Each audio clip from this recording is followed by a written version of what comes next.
नमस्कार दोस्तों, एक बार पुनः स्वागत है आप सभी का आपके अपने परिवार जीएस विजन एकेडमी पर। तो दोस्तों यहाँ पर हम लोग देखने वाले हैं सीजीपीएससी प्रीलिम्स एग्जाम की जो तैयारी कर रहे हैं उनके लिए सेकेंड पेपर है एप्टीट्यूड टेस्ट से आज हम लोग देखने वाले हैं। इससे पहले आप सभी जानते होंगे, इससे पहले आपके छत्तीसगढ़ का और इतिहास का प्रैक्टिस सेट जारी हो चुका है। डिस्क्रिप्शन में लिंक मिल जाएगा, वीडियो को प्ले लिस्ट में जाकर के भी आप पूरा सारे क्वेश्चन सॉल्व जरूर कर लीजिएगा। तो देखिए आज हम लोग देख रहे हैं एप्टीट्यूड का ये जो सेकंड पेपर है आपका, ये जो सेकंड पेपर में आपका आज हम देखेंगे गणित से संबंधित क्वेश्चन है। और गणित में आयु संबंध एज रिलेशन से हम लोग देखेंगे, भाग 1 है। और प्रैक्टिस सेट में टोटल देखें तो ये 7वें नंबर का प्रैक्टिस सेट है। इससे पहले जीके जीएस छत्तीसगढ़ इतिहास का निकल चुका है, उसे जरूर देख लीजिएगा। साथ ही साथ दोस्तों सीजीपीएससी और व्यापम की जो भी परीक्षाएं होती हैं उनके लिए बहुत ही महत्वपूर्ण होगा। साथ ही आप देखें तो SSC, GD, RRB, banking, police, आने वाला असिस्टेंट प्रोफेसर या फिर आपके हॉस्टल वार्डन और पटवारी के लिए बहुत ही महत्वपूर्ण होगा। तो चलिए बिना देरी के शुरू करेंगे। और शुरू करने से पहले चैनल में नए होंगे तो सब्सक्राइब करके बेल आइकन जरूर प्रेस कर लीजिएगा। तो चलिए देखिए फर्स्ट पेज में एक चीज़ मैं बता दूं आपको, आप गणित देख रहे हैं दोस्तों। मैं पहले आपको बता देता हूँ, बेसिक कॉन्सेप्ट से बताऊँगा। चूँकि आप बेसिक समझ जाते हैं तो ज़्यादा समय नहीं लगता है, 1 मिनट के अंदर आप बेसिक से भी सॉल्व कर सकते हैं। और अधिकांश जो प्रश्न आता है एग्जाम में, बता दूं आपको मैं, पहले इंस्ट्रक्शन आप सुन लीजिए। क्योंकि जो भी एग्जाम में क्वेश्चन पूछे जाते हैं दोस्तों, उसमें होता क्या है कि हम ट्रिक हर क्वेश्चन में नहीं लगता, इसलिए बेसिक से समझना बहुत ही आवश्यक है। तो देखिए बेसिक से ही बताऊंगा मैं आपको, शुरू से अंत तक जरूर देखिएगा और स्किप नहीं करिएगा, नहीं तो समझ में आपको नहीं आएगा। चूँकि ये गणित है, आपको समय देना ही पड़ेगा। पढ़ते हैं क्वेश्चन। पहले तो आप क्वेश्चन पढ़िएगा। पिता एवं पुत्र की वर्तमान आयु एक साथ मिलाकर 46 वर्ष होती है। 5 वर्ष पूर्व कह रहे, ध्यान रखिएगा यहीं पर, 5 वर्ष पूर्व पिता की आयु पुत्र की आयु की 11 गुनी थी। 5 वर्ष बाद पुत्र की आयु होगी, ये प्रश्न है। और आरआरबी में 2001 सन में ये पूछा गया क्वेश्चन भी है। तो चलिए शुरू करते हैं, सॉल्व करते हैं। सबसे पहले पिता एवं पुत्र की वर्तमान आयु ज्ञात करेंगे। तो पिता और पुत्र की वर्तमान आयु, तो पिता की वर्तमान आयु मान लीजिए, हम मान लेते हैं x वर्ष। पिता का क्या मान लिए हम लोग, x वर्ष। और पुत्र का मान लेते हैं y वर्ष। पुत्र का क्या मान लेते हैं हम लोग, y वर्ष। ध्यान रखिएगा, पिता का x वर्ष और पुत्र का हम लोग क्या मान लिए, y वर्ष। ये अब देखिए, अब सबसे पहले कहते हैं यहाँ पे देखिए, अब क्या कहता है, पिता एवं पुत्र की वर्तमान आयु एक साथ कह रहे हैं, एक साथ 46 वर्ष होती है। एक साथ क्या होती है, 46 वर्ष होती है। इसे बाद में सॉल्व करेंगे। एक चीज़ और देख लीजिए, यहाँ निकाल लीजिए। 5 वर्ष पूर्व कह रहे हैं, तो 5 वर्ष पूर्व पिता की आयु क्या होगी, तो इसी समय लिख लीजिए 5 वर्ष पूर्व। जब भी ऐसा क्वेश्चन आपका पूछा जाए तो पूर्व मतलब होता है माइनस, तो 1 से 5 कर लेंगे आप लोग। ये पिता की आयु है। और चूंकि ये पिता के नीचे में लिख रहा हूँ, ध्यान रखिएगा। ये पुत्र के नीचे में देखते हैं 5 वर्ष पूर्व अगर कहता है तो ये हो जाएगा y-5। यहाँ तक तो आपको समझ में आ गया होगा। देखिए पिता की आयु 1 से 5 और पूर्व कह रहा है इसलिए माइनस। अगर बाद में कहता तो ये 1 से 5 रहता, ये ध्यान रखिएगा। अब चलिए देखते हैं, अब तो हो गया, जितना निकालना था हमको पता हो चुका है। यहाँ देखिए पिता एवं पुत्र की वर्तमान आयु एक साथ मिलाकर 46 वर्ष होती है। कितनी होती है, 46 वर्ष होती है एक साथ मिलाकर। तो यहाँ आप करेंगे x धन y, एक साथ मिलाएंगे मतलब जोड़ेंगे पिता और पुत्र दोनों को, तो x धन y हुआ बराबर, यहाँ हो जाएगा कितने वर्ष होता है, बोलता है 46 वर्ष होता है। ये प्रश्न बोल रहा है, तो ये समीकरण पहला कर लीजिएगा बस। x धन y बराबर 46। चूँकि ये प्रश्नानुसार कर रहे हैं, अपन से हम लोग कुछ नहीं कर रहे हैं। पिता एवं पुत्र की वर्तमान आयु एक साथ कह रहे हैं, मिलाकर 46 वर्ष, तो पिता और पुत्र की आयु जोड़े तो 40 वर्ष हुआ। ये हो गया हमारा समीकरण पहला। ऐसे ही बनेगा आपका ये क्वेश्चन। अब देखिए, अब कहता क्या है कि 5 वर्ष पूर्व पिता की आयु, 5 वर्ष पूर्व पिता की आयु, तो 5 वर्ष पूर्व पिता की आयु क्या निकाले हैं, 1 से 5। तो यहाँ लिख लीजिए 1 से 5, ये 5 वर्ष पूर्व। अब कहता है पिता की आयु पुत्र की आयु की 11 गुनी थी। तो पुत्र की आयु कितना निकाले थे हम लोग, 5 वर्ष पूर्व। देखिए यहाँ y-5, तो यहाँ लिख लीजिए y-5। ये तो समझ में आ गया होगा आपको। y-5 यहाँ 1 से 5 है और ये y-5 है। अब देखिए 11 गुनी थी तो गुणा 11 कर दीजिए, बस, कुछ भी नहीं किया हमने। प्रश्न अनुसार पूर्व, इसी के अनुसार से आपके एग्जाम में बहुत बार क्वेश्चन पूछा गया है। तो देखिए 1 से 5 हमने कर दिया। पिता की आयु 5 वर्ष पूर्व 1 से 5 है और पुत्र की आयु की 11 गुनी थी। यही घुमाता है क्वेश्चन, इसी को ध्यान रखिएगा। y-5 मतलब पुत्र की आयु कितनी थी, y-5 है 5 वर्ष पहले, यहाँ पे देख सकते हैं आप। उसके बाद ये y-5 हो गया 11 गुनी थी, मतलब गुणा 11। अगर 13 गुना कहता तो 13 करते, जितना भी गुना कहेगा।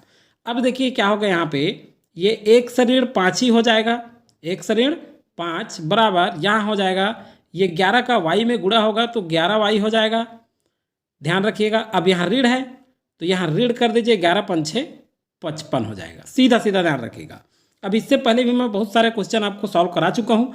यहाँ से आप सीधा सीधा देखिए, ये जो ऋण 5 है ये इधर पक्षांतर हो जाएगा तो ये किस में आ जाएगा, धन 5 में हो जाएगा। डायरेक्ट बता रहा हूँ यहाँ पर मैं, ये धन 5 हो जाएगा, पक्षांतर होगा तो ये x बराबर, ये x अपने जगह रहेगा। x बराबर हम देख सकते हैं यहाँ, x बराबर क्या हो जाएगा यहाँ पे, यहाँ 11y है और 11y ऋण 55 और धन 5, इधर पक्षांतर हो जाएगा, 55 है। तो 55 में अब देखिए यहाँ माइनस है और यहाँ प्लस है, तो माइनस और प्लस घट जाता है। यहाँ माइनस है और यहाँ प्लस है तो क्या हो जाएगा, माइनस हो जाएगा। तो 55 में 5 घटेगा तो कितना आ जाएगा, -50। कितना आ जाएगा, -50। 11y यहाँ लिख सकते हैं, 11y ऋण 50, ये कितना आ गया, x का मान आ गया। तो x का मान 11y ऋण 50 आ गया। यहाँ से समझ में आ रहा है। यहाँ से चलिए एक बार और बताता हूँ मैं। यहाँ आप देख सकते हैं कि ये ऋण यहाँ पक्षांतर होगा इस साइड तो धन 5 हो जाएगा, और चूंकि ये धन है और यहाँ पे 55 में ऋण है तो ऋण और धन ऋण ही होता है। 55 में 5 घट जाएगा तो कितना हो जाएगा, ऋण 50, और 11y तो अपनी जगह ही है तो यह हो जाएगा 11y ऋण 50, यहीं पे बस। तो 11y ऋण 50 x का मान आ गया। अब यहाँ से चलिए मैं, अब आगे हम लोग देखेंगे। इतना तो नोट कर लिए होंगे आप लोग, नोट कर लीजिएगा इतना को। आगे देखते हैं नेक्स्ट पेज में। अब x का मान कितना आया था, लिख लीजिए एक बार। x का मान आया है हमारा 11y ऋण 50, ये आया था। समीकरण पहला क्या था हमारा, याद रखिएगा। तो x का मान आया। समीकरण पहला हम क्या बनाए थे, तो समीकरण दोनों का योग x धन y बराबर 46 बनाए थे, याद करिए। x धन y बराबर क्या किए थे हम लोग, 46 किए थे। तो ये हमारा समीकरण पहला था। शुरू में क्या, पिता और पुत्र की, यहाँ से निकला था समीकरण पहला। पिता एवं पुत्र की आयु एक साथ मिला के कितना हो जाता है, 46 वर्ष। तो ये इसी में x का मान रख दीजिए। तो देखिए इसमें रखना है। तो x का मान कितना है, 11y ऋण 50, यहाँ x यहाँ पे है तो 11y ऋण 50। अब धन क्या है, y बराबर क्या है, 46। ध्यान रखिएगा। अब क्या होगा यहाँ पे, ये 11y है और ये y है तो y और y जुड़ेगा तो ये हो जाएगा 12y। चूँकि यहाँ 1 है तो 11 1 12y हो गया। ये जो है क्या हो जाएगा, 46, और ये पक्षांतर हो जाएगा। जो ऋण 50 है, ये जो ऋण है यहाँ पे, ये ऋण धन हो जाएगा। जब भी पक्षांतर होता है धन होता है, ध्यान रखिएगा। तो 50 40 90 6 96 हो जाएगा। और यहाँ पे y बराबर 96 बटे ये 12, जब पक्षांतर होगा तो गुणा में है तो भाग में चला जाएगा। तो 12 12 8 96, ध्यान रखिएगा। तो कितना आ गया हमारे पास, अब 8 वर्ष। पुत्र की वर्तमान आयु, ये जो निकला है ये पुत्र की वर्तमान आयु निकला है, ध्यान रखिएगा। अतः 5 वर्ष बाद पुत्र की आयु क्या होगा। देखिए यहाँ पर देखिए, पिता की आयु क्या माने थे हम लोग, x माने थे। समझ में तो आ रहा होगा आप सभी को। पिता की आयु क्या माने थे हम लोग, x माने थे, और पुत्र की वर्तमान आयु क्या माने थे, y माने थे। तो यहाँ से किसका मान निकला, जब यहाँ समीकरण में आप मान रख देंगे x का तो यहाँ से y का मान यहाँ निकल गया। देख लीजिए y का मान कितना है, 8 आ गया। अब कह रहा है, प्रश्न में ये बोल रहा है कि 5 वर्ष बाद, अभी तो पुत्र की ये वर्तमान आयु निकली है, लेकिन क्वेश्चन क्या पूछ रहा है, 5 वर्ष बाद पुत्र की आयु क्या होगी। तो 5 वर्ष बाद पुत्र की आयु क्या होगी, मतलब 8 वर्तमान निकला है, वर्तमान में 8 वर्ष है, 5 वर्ष बाद मतलब 5 जोड़ दीजिए तो कितना हो जाएगा, 13 वर्ष। ये आपका करेक्ट आंसर आ जाएगा। तो ये आपका आंसर था दोस्तों। इस तरह से आपको क्वेश्चन को सॉल्व करना है। और बेसिक जरूर देखिए, मैं कहता हूँ हर जगह आप जो है, हर जगह आप ट्रिक से प्रत्येक प्रश्न को नहीं बना सकते। चलिए अगला क्वेश्चन और किस तरह से पूछा जा सकता है उसे हम लोग सॉल्व करते हैं। चलिए नेक्स्ट क्वेश्चन है, जितेश गणेश से 3 गुना बड़ा है। 2 वर्ष बाद जितेश गणेश से 2 गुना बड़ा हो जाएगा।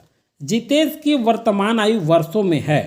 तो देखिए इस तरह से ये क्वेश्चन पूछा गया है अब ये क्वेश्चन जो है एसएससी 2019 में पूछा गया क्वेश्चन है। कब पूछा गया है ये? एसएससी में। तो देखिए अब कैसे सॉल्व करेंगे इसे। इस तरह से क्वेश्चन आता है। चलिए थोड़ा सा पेज को पूरा ले लेते हैं यहाँ तक। अब देखिए जितेश गणेश से 3 गुना बड़ा है। जितेश गणेश से 3 गुना बड़ा है। तो अब सबसे पहले तो ये देखेंगे कि हम माने कि जितेश क्या, जितेश की वर्तमान आयु और क्या है, गणेश की वर्तमान आयु, ये निकालेंगे सबसे पहले। तो देखिए सबसे पहले तो ये मानेंगे गणेश x है, तो जितेश गणेश से, ये जो जितेश है ये गणेश से 3 गुना बड़ा है, तो 3 गुना मतलब 3x हो जाएगा। तो जितेश की आयु 3x हो जाएगा और गणेश का x हो जाएगा, x वर्ष।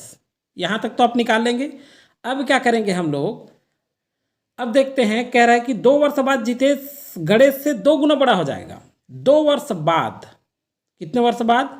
2 वर्ष बाद। तो देखिए 2 वर्ष बाद जितेश क्या हो जाएगा, इसी में कर लीजिए, धन 2 कर दीजिए, और गणेश इसी में क्या हो जाएगा, x धन 2।